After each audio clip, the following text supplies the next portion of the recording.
15वां बाब, खुदा का अब्राम से अहद। इन बातों के बाद खुदावंद का कलाम रोया में अब्राम पर नाजिल हुआ और उसने फरमाया, आए अब्राम, तू मत डर, मैं तेरी सिपर और तेरा बहुत बड़ा अजर हूं। अब्राम ने कहा, आए खुदावंद खुदा, तू मुझे क्या देगा, क्योंकि मैं तो बे औलाद जाता हूं और मेरे घर का मुख्तार दमिश्की अलीअज़र है।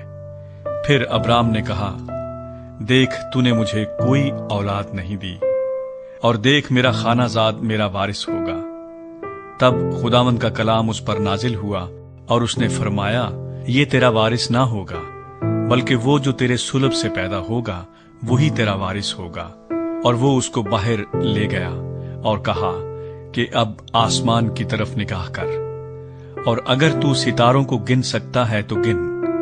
और उससे कहा कि तेरी औलाद ऐसी ही होगी। और वो खुदावंद पर ईमान लाया और इसे उसने उसके हक में रास्तबाजी शुमार किया। और उसने उससे कहा कि मैं खुदावंद हूं जो तुझे कश्तियों के ऊर से निकाल लाया कि तुझको ये मुल्क मिरास में दूं। और उसने कहा, ऐ खुदावंद खुदा, मैं क्यों कर जानूं कि मैं उसका वारिस हूंगा। उसने उससे कहा कि मेरे लिए 3 बरस की एक बछिया और 3 बरस की एक बकरी और 3 बरस का एक मेंढा और एक कुमरी और एक कबूतर का बच्चा ले।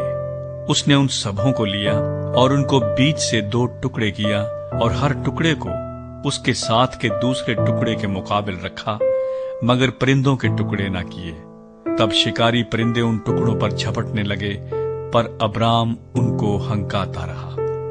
सूरज डूबते वक्त अब्राम पर गहरी नींद गालिब हुई, और देखो, एक बड़ी हौलनाक तारीकी उस पर छा गई। और उसने अब्राम से कहा, यकीन जान कि तेरी नस्ल के लोग ऐसे मुल्क में जो उनका नहीं परदेसी होंगे और वहां के लोगों की गुलामी करेंगे, और वो 400 बरस तक उनको दुख देंगे।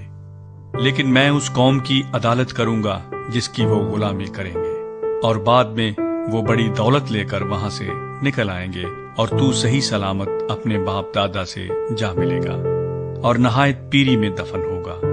और वो 4थी पुश्त में यहाँ लौट आएंगे, क्योंकि अमूरियों के गुनाह अब तक पूरे नहीं हुए।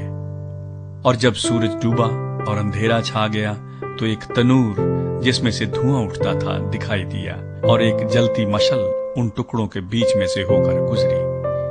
उसी रोज खुदावंद ने अब्राम से अहद किया और फरमाया कि ये मुल्क दरियाए मिस्र से लेकर उस बड़े दरिया यानी दरियाए फरात तक कीनियों और कनीजियों और कदमूनियों और हित्तियों और फेरजियों और रफाइम और अमूरियों और कनानियों और जरजासियों और यबूसियों समेत मैंने तेरी बात